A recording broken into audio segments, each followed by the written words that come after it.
Hello friends, welcome to my channel Raji Kalyan 9488. వాము జీలకర్ర చారు ఎలా తయారు చేసుకోవాలో చూద్దాము.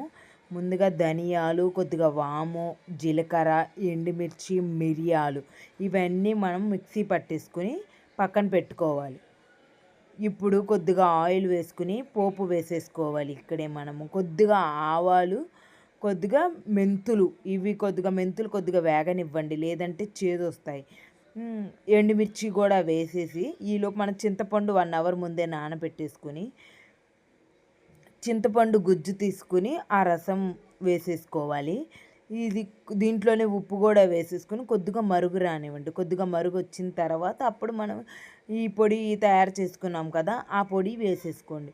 ఈ చారు చాలా హెల్దీ అండి. మనకి డైజెస్టివ్ సిస్టమ్ ఎప్పుడైనా సరే నాన్ వెజెస్ తిన్నప్పుడు అప్పుడు ఇలాంటి చారు పెట్టుకున్నామంటే మనకి ఈజీగా డైజెస్టివ్ అవుతుంది. ఎప్పుడైనా పిల్లలు కడుపులు నొప్పి అలా అన్నారనుకోండి, ఇలా చారు చేసి పెట్టండి. కడుపు మెత్తపడుతుంది, వాళ్ళకి చాలా ఫ్రీ మోషన్ కూడా అవుతుంది. మీరు కూడా తప్పక ట్రై చేయండి.